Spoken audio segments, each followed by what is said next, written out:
Hi, folks. This is Don Meissner with the North Country Fishing Report.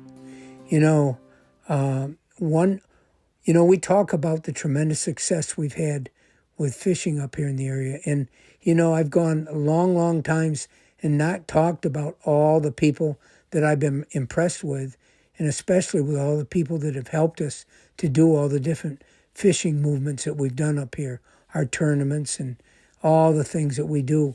And I've raved about this young kid that grew up in Messina, Ethan Carr, who is now making a name for himself and making a name for Messina nationally because of fishing.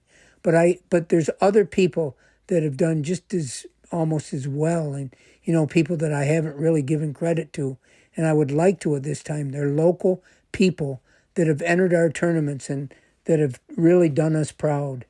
And one of them in particular is Jonathan Robla.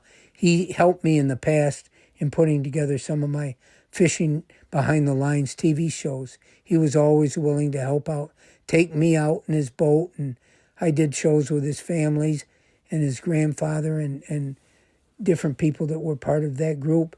And I got to tell you, Jonathan has done wonderful. Now he is fishing tournaments with one of his sons, who the two of them are winning tournaments together. And I think that's fantastic because it shows the family impact of fishing and what it can mean. And there's other young people in our area that really, you can count on them to do fantastic in these fishing tournaments. And some that I wanted to mention, because they've always tried to help us as well, is Ben Nightingale, who had helped us with our Fishing Behind the Lines group. He was there early in the morning, one of the first ones to enter, and he said, "Do you guys need anything?" And we said, "Well, we don't have a fishing bag to bring the fish from the water into the scales." And so he eagerly gave us one of his to use.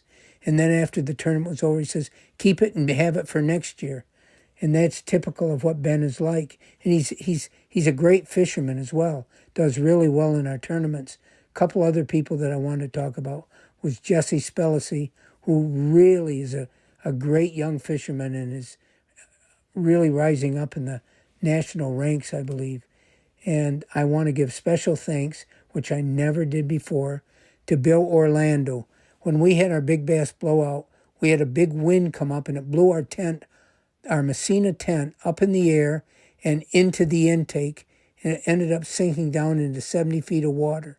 And that tent is what we use in our sports shows in the winter. So it wasn't something that we really could afford to lose. And so we had a bunch of people trying to help us, thinking, how can we get that out? It kept sort of dragging itself out into deeper and deeper water. And Billy went home and got his boat, came back and launched it, and he went out and he had a long kayak anchor that he put in his boat, and he was able to put that down. The reason that was important is we didn't want anything too big, because if it dragged into the tent, it could destroy it, could rip it all up. And he was able to hook on somehow just by feel and by looking at his graphs to that tent and drag it into shore. We wouldn't have had it if it wasn't for him. And that's what I mean about some of the people in fishing, how they've been so friendly, and they serve as such a great part of our North Country culture. And I wanted to take this time to thank them. Until next time, folks, this is Don Meissner with the North Country Fishing Report.